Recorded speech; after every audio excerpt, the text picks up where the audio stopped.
오늘의 말씀 제목은 영혼을 향한 하나님의 외침이라는 제목으로 함께 말씀을 나누도록 하겠습니다. 영혼을 향한 하나님의 외침이라는 제목입니다.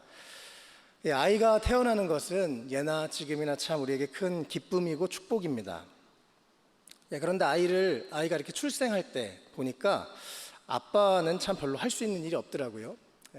아내가 옆에서 이 출산에 임박해서 고통스러워 하는데 그저 안타깝게 바라보고 또 기도할 수밖에 없는 그런 참 미안한 마음, 또 안타깝고 고마운 그 마음으로 이렇게 마음을 졸이다가 아이가 태어나면 기뻐하게 되죠. 첫째 출산할 때 전도사로 사역하고 있을 때였는데요. 토요일 밤에 이제 진통이 시작됐습니다. 그래서 한 10시간 정도 진통을 하고 주일 새벽까지 진통을 했습니다. 너무 피곤하더라고요. 네. 그래서 철없이 졸다가 그리고 몰래 초코바를 먹었는데 걸렸습니다.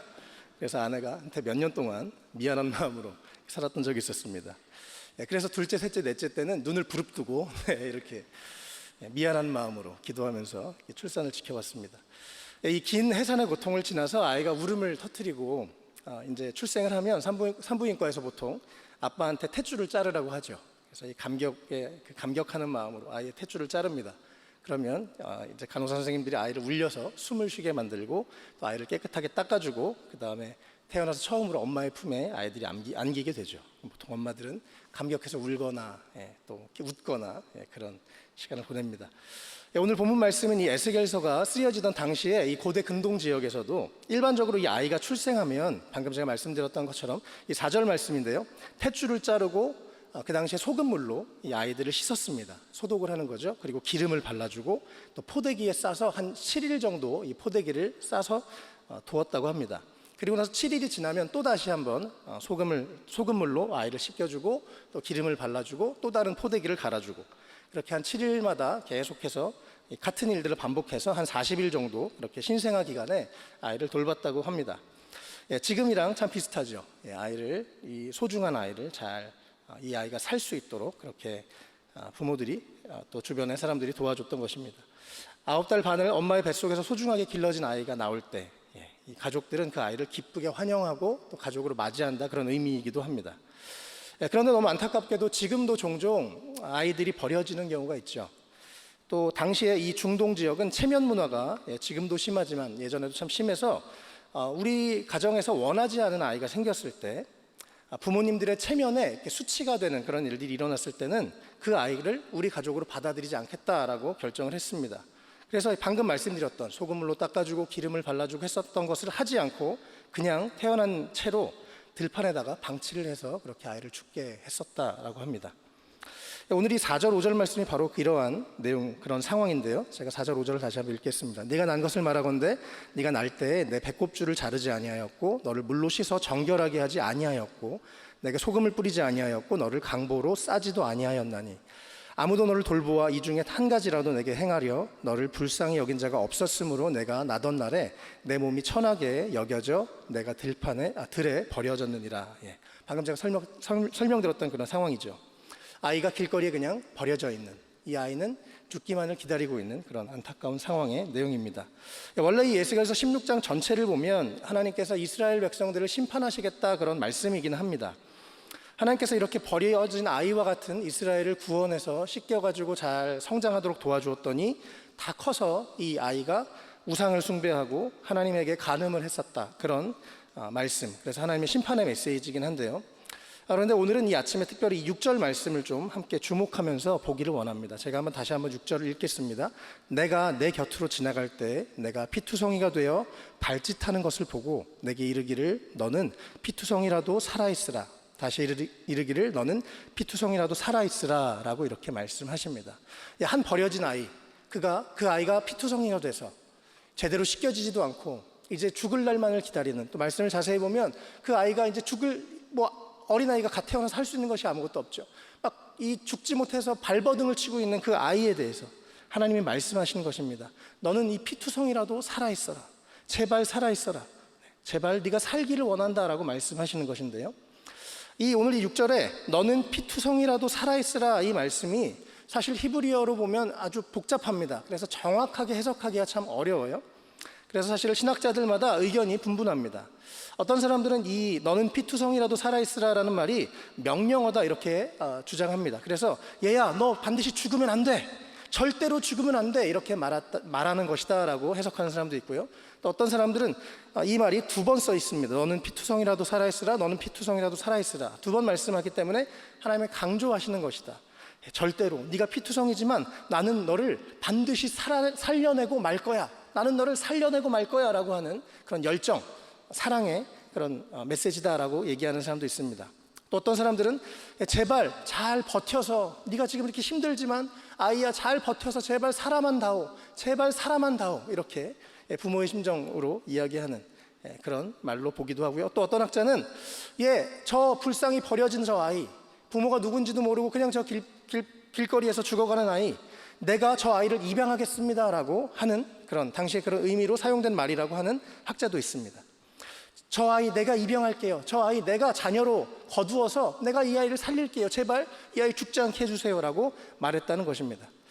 어떤 의미이든지 상관없이 너는 피투성이라도 살아있으라, 이 하나님의 말씀은 하나님께서 이스라엘 백성을 또 오늘 주님 앞에 서 있는 우리들을 향해서 너는 절대로 죽으면 안 돼, 너는 절대로 포기하지 마, 내가 너를 포기할 수 없다, 제발 잘 힘들고 어렵지만 잘 버텨서 제발 살아만 다오, 내가 너의 아버지가 되어서 내가 너를 살려줄게, 내가 너를 거두어 줄게, 네가 의지할 사람이 없지만 내가 너의 아버지가 되어줄게 라고 하나님 아버지께서 그렇게 외치시고 말씀하시는 것입니다.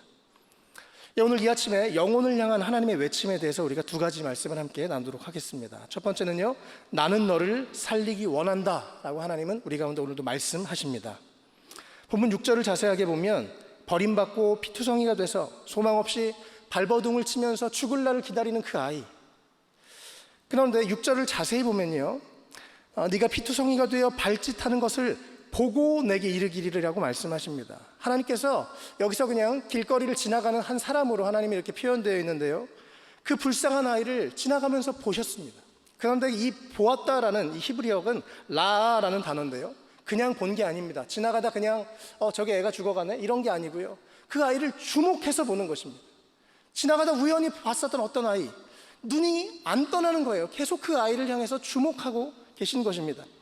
출애굽기 3장 9절에서도 이 이스라엘 백성들이 이집트에게 포로로 고생을 하고 힘들어할 때 출애굽기 3장 9절에 애굽 사람이 그들 이스라엘 백성들을 괴롭히는 그 학대를 내가 보았다라고 하실 때 같은 단어를 쓰고 있습니다. 하나님께서 주목해서 보셨던 것이죠. 이집트의 포로가 돼서 고통 가운데 있던 이스라엘을 하나님이 주목해서 보시다가 그들을 강한 손으로 그 아이들을, 그 이스라엘 백성들을 출애굽시키셨는데요, 하나님께서 그 주목하는 그 눈으로 오늘도 우리를 호렙산에 나와서 기도하는 모든 성도님들의 기도를, 또 피투성이가 되어 발버둥을 치는 그 아이를 주목해서 보셨던 하나님께서 오늘 우리를 주목해서 보시는 줄로 믿습니다. 우리의 어려움, 우리의 이 발버둥 치고 지금 이 어려운 상황 가운데, 고통 가운데 살아가는 그 모습들, 우리가 애통하는 모습들, 우리의 자녀 때문에 마음 아파하는 모습들, 우리 삶의 여러 가지 문제들, 그 힘든 우리의 상황 가운데 하나님이 우리를 주목해서 보고 계시고 우리의 입술을 주목해서 우리의 기도를 듣고 계시다는 것을 꼭 기억하셨으면 좋겠습니다. 하나님께서 역사하시면 절망은 소망으로 바뀌게 됩니다. 문제가 해결되게 되어 있습니다. 반드시 변화가 일어나게 되어 있습니다. 하나님께서 이 세상에 바꾸지 못할 사람은 한 명도 없습니다. 하나님께서 바꾸시면 모든 상황은 변화될 수 있습니다. 하나님께서 지금도 살아계신 하나님이십니다. 출애굽하셨던 하나님, 그 이집트 강력한 그 나라에서 이스라엘 백성들을 꺼내오셨던 하나님께서 오늘도 그 하나님, 그 강한 팔, 그 능력의 손으로 오늘도 우리를 붙드시고 인도하시는 것을 우리가 꼭 기억하셨으면 좋겠습니다. 하나님 지금도 살아계시고 능치 못함이 없는 전능하신 하나님이십니다. 이 하나님을 믿음으로 기도하셨으면 좋겠습니다. 우리가 이 고통 가운데 울고 있을 때, 삶의 소망이 없을 때, 답답해서 한숨을 쉬고 있을 때, 마치 어린아이가 죽어가면서 발버둥을 치는 것 같은 그런 모습일 때, 우리 삶에 다 그런 어려움들이 있지요. 하나님께서 우리 가운데 말씀하시는 것입니다. 너는 피투성이라도 살아있으라, 제발 살아만 있어라, 힘을 내서 이길 수 있다, 함께 해보자, 내가 너를 도와주겠다, 내가 강한 팔로 너를 붙들어주겠다 말씀하시는 것입니다. 하나님께서 우리를 주목해 보시고 우리를 살리기 원하시는 좋으신 하나님 아버지신 것을 기억하셨으면 좋겠습니다. 제가 어렸을 때 저희 집이 참 가난했습니다. 어머니께서 길거리에서 과일 장사를 하셨는데요, 장사할 곳이 없으니까 이제 무허가로 비닐을 치고 그 비닐에서 살면서 장사를 하셨습니다. 제가 이제 태어난 지 얼마 안 됐을 때 뭐 몸조리 할 수 있는 상황이 아니기 때문에 어머니가 갓 태어나고 얼마 안 된 저를 업고 여전히 과일 장사를 하고 계셨습니다. 근데 이제 구청 직원분들이 나와서 당신들이 이거 허가받지 않은데 남의 땅에서 이렇게 비닐로 치고 장사하니까 이제 경고를 여러 번 했었던 것 같아요. 그러다 근데 이제 생활이 어려우니까 어쩔 수가 없죠. 그래서 이제 비닐 안에 이렇게 살고 있었다고 합니다. 어느 날 구청 직원들이 이 비닐을 철거하려고 온 거예요. 저는 뭐 어렸을 때니까 전혀 기억은 나지 않지만 어머니에게 저는 여전히 엎여 있고 어머니는 이제 과일 장사를 하고 있었습니다. 구청 직원들이 이것을 철거하려고 왔는데 그분들이 이 엎여 있는 불쌍한 아이, 가난한 아이 저를 보고 나더니 갑자기 그냥 돌아갔다고 합니다. 그래서 그 이후에 어머니께서 금식하고 기도하면서 아주 작은 가게를 얻게 되셨습니다. 이번에 설교를 준비하는데 갑자기 이 사건이 생각이 났어요. 마치 하나님께서 희원아, 네가 피투성이라도 살아있어라 이렇게 말씀하신 거구나. 하나님께서 그 구청 직원들의 마음을 돌이키셔서 그래도 이 더 속상한 불쌍한 상황을 경험하지 않게 하셨구나, 이런 것들을 이렇게 알게 되었습니다. 그리고 하나님께서 또 새로운 가게의 그런 터전까지도 인도하셨죠. 저뿐만 아니라 우리 각 사람에게 이렇게 하나님께서 특별히 우리를 지키시고 보호하시는 그런 사건들이 있을 것입니다. 우리 상황이 때로 너무 절망적일 때, 소망이 없을 때, 삶을 포기해버리고 싶은 그런 마음이 있을 때 주님께서 우리에게 결코 포기하지 마라, 내가 너를 살리겠다, 내가 너를 거두겠다, 내가 너를 보호하겠다, 제발 살아만 있어라 라고 말씀하시는 그런 하나님이신 것을 우리가 꼭 기억하시면 좋겠습니다. 사랑하는 성도 여러분, 우리의 이 버려지고 찢겨지고 실패하고 조각나서 다시 붙일 수도 없는 것 같은 그런 인생조차 하나님이 역사하시면 새로워질 수 있는 줄로 믿습니다. 어떤 상황에서도 하나님은 우리를 살리기 원하십니다. 제발 피투성이라도 살아만 있어라, 너는 살아야만 해 라고 말씀하시는 것이죠. 포기하지 마라, 힘내라, 이길 수 있다, 죽지 마라, 제발 힘을 내라 라고 말씀하시는 우리 하나님, 예수 그리스도를 통해서 우리를 죽을 수밖에 없는 마치 이 아이처럼 아무런 소망이 없어서 이 세상에서 죽을 수밖에 없었던 우리를 하나님께서는 예수 그리스도를 통해서 우리를 구원해 주셨습니다. 그 피값으로 우리를 씻어 정결하게 해주셨습니다. 그 품으로 우리를 안아주셨죠. 그리고 우리를 살려주셨습니다. 여기까지 인도하셨습니다. 하나님 아버지의 사랑을 다시 한번 기억하고 감사하시는 이 아침이 되시기를 주님의 이름으로 축원합니다. 두 번째는요, 너는 가서 생명을 살려라 라고 하나님께서는 오늘도 우리에게 외치십니다. 우리가 진짜 이 하나님 아버지의 사랑을 받았다면, 우리에게 이 든든한 백, 언제나 우리를 도우시는 하나님 아버지가 계신다면, 우리가 구원을 받았다면, 우리가 이제는 믿음 안에서 영적인 이스라엘이 되고 하나님의 자녀가 됐다면, 우리가 그 은혜를 알고 그 사랑을 안다면, 우리가 그것에 감사한다면 우리가 반드시 해야 할 일이 있습니다. 그것은 바로 영혼 구원을 위한 기도입니다. 왜냐하면 디모데전서 2장 4절에 하나님은 모든 사람이 구원을 받으며 진리를 아는 데 이르기를 원하시니라 라고 말씀하시기 때문입니다. 이것이 바로 죽어가는 영혼들을 향한 하나님 아버지의 마음입니다. 하나님께서는 오늘도 우리 주변에 있는 영혼들, 이 세상에 살고 있는 모든 사람들을 향해서 하나님은 오늘도 말씀하시는 분이십니다. 너는 피투성이라도 살아있어라, 너는 피투성이라도 살아있어라. 우리가 호렙산에서 여러 가지 기도 제목을 가지고 기도합니다. 그러나 우리가 진짜 하나님 아버지의 마음을 기쁘시게 해드리고 또 그분의 마음을 시원하게 해드리는 기도는 바로 우리 주변의 영혼들, 아직 하나님을 알지 못하고 어둠 가운데 살고 있는 영혼들, 여전히 영적으로 피투성이의 발버둥을 치고 있는, 내가 어디에서 왔고 왜 살고 어디로 가는지 알지 못하는 그 영혼들, 소망 없이 죽어가고 있는 그 영혼들을 위해서 우리가 기도하는 것, 이것이 주님이 기뻐하시는 기도인 줄로 믿습니다. 사랑과 긍휼이 풍성하신 우리 하나님은 모든 사람들을 너무나 사랑하십니다. 혹시 우리 주변에 사랑하기 어려운 분이 계십니까? 나에게 그들을 향한 하나님의 마음을 달라고 기도해 보십시오. 우리가 그 사랑과 긍휼이 풍성하신 하나님의 눈이 되어서, 하나님의 손이 되어서, 하나님의 발이 되어서, 하나님의 입이 되어서 우리가 그들에게도 외쳐야 합니다. 하나님의 마음을 가지고 너는 살아있어라, 너는 살아야 한다. 하나님 오늘도 그들을 주목해서 바라보시고 안타까운 마음으로 너는 피투성이라도 살아있으라 그렇게 말씀하시는 분인 것을 여러분 기억하시면 좋겠습니다. 이제 호렙산 마지막 주간입니다. 또 갑자기 이렇게 상황들이 바뀌게 돼서 하나님 남은 시간 가정에서 가족들을 위해서 기도하고 가족 구원을 위해서 기도하라고 보내신 줄로 믿습니다. 지금까지도 우리가 많은 기도의 응답과 간증들이 있으실 텐데요. 이 남은 시간도 또 살아계신 하나님을 더 깊이 만나고 또 우리의 기도 제목들이 응답됐으면 좋겠습니다. 또 그뿐 아니라 이제 남은 이 기도의 짧은 시간 가운데 나를 위한 기도를 넘어서 우리 주변에 죽어가는 영혼들, 우리의 믿지 않는 가족들, 친구들, 이웃들 살려달라고, 구원해달라고 간절히 기도하는 우리 모두가 되었으면 좋겠습니다.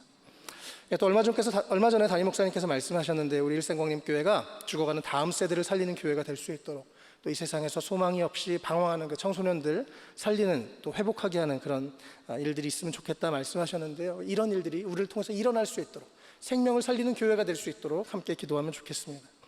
하나님께서 오늘 이 아침에 생각나게 하신 영혼들이 혹시 있다면, 바로 오늘 기도도 하시고 연락도 해보시고 또 선물도 보내시고, 어떻게 해서든 우리가 그들을 살리는데 우리의 마음과 시간과 재정을 들이시기를 바랍니다.